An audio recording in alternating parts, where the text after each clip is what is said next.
ちょっとケロイドっぽくなりました。こんな風に。で、痛みみたいなのが、皆さんこんにちは。現代のもののけ姫ことまこです。今日は胸のしこりの経過観察、手術の経過観察についてお話ししようと思います。半年前くらい以上かなに動画を出したんですけども、もともと繊維腺腫と診断されていたものが本当は養生腫瘍だっただから胸のしこりを取るために手術をしました。でも実際にしこりを調べてみたら繊維腺腫でした。そんなような動画を出しました。結局しこりを取ったので、胸に傷跡というものが残っていますし、胸の形というものが少し変わりました。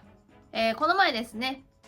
半年ぶりの、検診、傷の感じの検診とかっていうのをしたので、その経過観察のお話をしていこうと思います。私のその養生腫瘍かもしれない、手術しましたっていう動画も見ていただいて、そして実際私もそうなんですとか、今こういう状況、同じような状況になっていて、明日検査しなきゃいけなくて怖いですとかっていうようなたくさんのコメントをいただいて、本当に私自身出して誰かのためにイメージがねまずつくとか、私も検診に行かなきゃなとかっていう風に思ってくれるような動画になっているようなので、とても嬉しいです。傷に関してなんですけど、なんか少しケロイド体質ではないんですが、ちょっとケロイドっぽくなりました。こんな風に。で、痛みみたいなのが、すごい普段別に痛いってわけではないんですけど、その傷をピンポイントに触ると少しピリッとしたような感じがあったり、または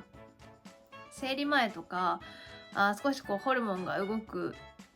時期、胸が張るような時とかっていうのは、なんかちょっと痛みが増します。何もしてなくても、普段は痛くないけど、そういう時期は、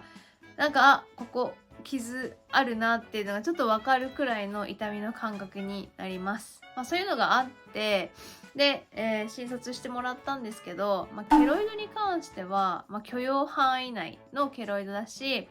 そういう痛みに関しても別にまだ許容範囲内の痛みだから、もし見た目が気になる、今の状態でも気になるのであれば、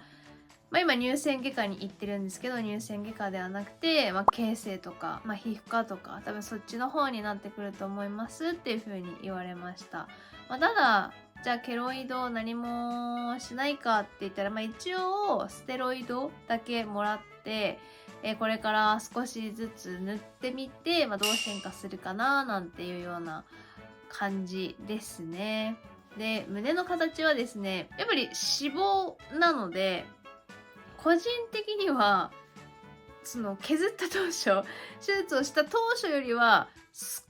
しだけ膨らみがあるかなとは思ってます。なんかもうちょっとへっこんでた気がするんですけど、なんか自分で脇からこうやって肉を持ってきてみたり、またはねパートナーさんがいらっしゃるので、パートナーさんがもみもみなんてした時の影響でやっぱ脂肪って動くじゃないですか。そういうのもあって、なんか触った感じもっとへこんでたかなって思ってたけど、なんかちょっとボコッとある気もするっていう感じです。ただ傷跡のところに関しては、そこに肉がついてポコってなることではなくて、周りについてるっていう感じがするので、どうしても結局今後じゃあお胸にお肉がついたとしても、なんかそこだけベコってへこむのかななんては思ってます。で、色味に関しても、なんかもっと肌に馴染む色になるのかなと思ったんですけど、ちょっとケロイドっぽくなってるっていうのもあって、赤くなるし、さっき言ったように少しホルモンの動きが活発な時は、自分で鏡で見てても、あれ傷跡ってこんなに赤いっけとか、なんかこんなに目立つっけっていうような感じにはなります。私が実際ケロイド治療をしていくかどうかって言われたら、別に体に問題がなければケロイド治療っていうのはしていく気はありません。もうすでにね、お付き合いしている人が別にこの傷に対して何か思ってるわけでもないし、嫌だって言ってるわけでもないし、私としても別に見せる相手はもう今のところその人しかいないから、誰かに見られて嫌だなとか、そういう感じもなければ、自分が鏡を見てこの傷跡がすごくネガティブに捉えちゃうっていうこともありません。実際にね、お付き合いする前まで、初めて見せる時とかは大丈夫かな、気にしないかなとかは思いましたけど、でも別にそういうことも心配ないので、別にわざわざケロイド治療をしなくてもいいかな。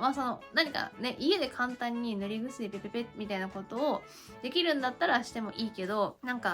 ケロイドに対してケロイド体質の方はご存知かなと思うんですけど、注射を打ったりっていうのもするんだって。本当に治療するんだったらね。そこまでは別にしたくない。注射嫌いだし。だから、塗り薬くらいでいいんだったら、塗り薬くらいでいいのかなというふうに思ってます。はい。あとは、しこりについてですけど、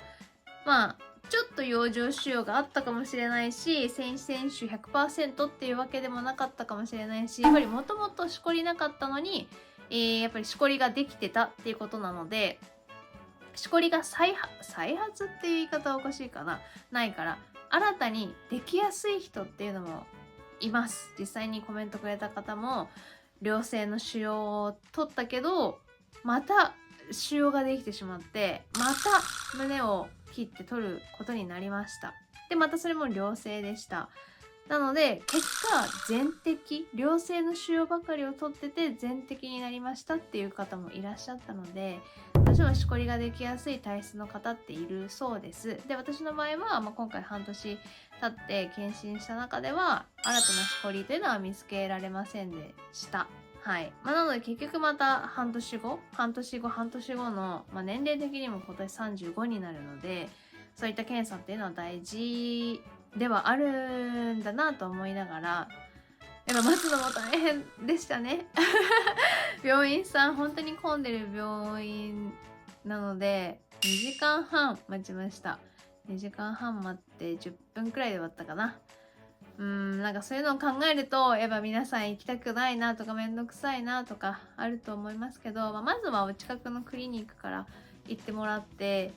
うまく使って検診はしていってほしいなというふうに思います。この動画で初めて私のこの養生腫瘍先々週のことを知ったよっていう方に関しては、過去に順を追ってお話ししている動画があるし、実際の手術の流れとか、あとしこりの写真とか、その時の傷跡の写真とかっていうのも載せてたりするので、今ちょっと不安だなっていう方はぜひそちらを見ていただけたら嬉しいです。あとは特に何もないければ、もう養生腫瘍のお話は基本的にはもう多分変化がねないと思うので、ないかなというふうに思います。なのでこれで養生腫瘍の巻は終わりですが、また今後何もならないように祈って健康診断もしていきたいと思います。はい。ということで、この動画がためになったなと思っていただけたのであれば、ぜひいいねボタンと、あとはチャンネル登録をよろしくお願いします。では、本日も最後までご視聴ありがとうございました。